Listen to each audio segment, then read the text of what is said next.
ಸಚಿವ ಪ್ರಹ್ಲಾದ್ ಜೋಶಿ ಅವರು ಹೊಸ ಎಲೆಕ್ಟ್ರಿಕ್ ಸ್ಟವ್ ಪರಿಚಯಿಸಿದ್ದಾರೆ. ಗ್ಯಾಸ್ ಸಿಲಿಂಡರ್ ಬೆಲೆ ಏರಿಕೆಯಿಂದ ಬೇಸತ್ತಿದ್ದೀರಾ? ಹಾಗಾದ್ರೆ ನಿಮಗೊಂದು ಗುಡ್ ನ್ಯೂಸ್. ಕೇಂದ್ರ ಸಚಿವ ಪ್ರಹ್ಲಾದ್ ಜೋಶಿ ಅವರು ಗೇಮ್ ಚೇಂಜರ್ ಆಗಬಲ್ಲ ಹೊಸ ಎಲೆಕ್ಟ್ರಿಕ್ ಸ್ಟವ್ ಪರಿಚಯಿಸಿದ್ದಾರೆ. ಇದು ನಾರ್ಮಲ್ ಇಂಡಕ್ಷನ್ ಸ್ಟವ್ ತರಹ ಅಲ್ಲ. ಇದು ನೋಡೋಕೆ ನಿಮ್ಮ ಮನೆಯ LPG ಗ್ಯಾಸ್ ಸ್ಟವ್ ತರಹವೇ ಇರುತ್ತೆ ಮತ್ತು ಅದರಲ್ಲಿ ಬರುವಂತೆಯೇ ಜ್ವಾಲೆ ಕೂಡ ಬರುತ್ತದೆ. ಇದರ ವಿಶೇಷತೆ ಅಂದ್ರೆ ಇದನ್ನ ಸೌರಶಕ್ತಿ ಅಥವಾ ನೇರವಾಗಿ ವಿದ್ಯುತ್ ಮೂಲಕ ಬಳಸಬಹುದು.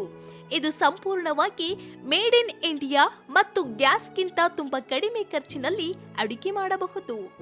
ಸರ್ಕಾರ ಇದರ ಉತ್ಪಾದನೆಗೆ ಹೆಚ್ಚಿನ ಆದ್ಯತೆ ನೀಡುತ್ತಿದೆ. ಇದು ಗ್ರಾಮೀಣ ಮತ್ತು ನಗರ ಪ್ರದೇಶಗಳ ಅಡುಗೆ ಮನೆಯ ಚಿತ್ರಣವನ್ನೇ ಬದಲಿಸಲಿದೆ.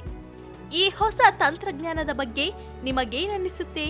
ಕಾಮೆಂಟ್ ಮಾಡಿ ತಿಳಿಸಿ ಮತ್ತು ಇಂತಹ ಇಂಟ್ರೆಸ್ಟಿಂಗ್ ಅಪ್ಡೇಟ್ಸ್ಗಾಗಿ ಫಾಲೋ ಮಾಡಿ.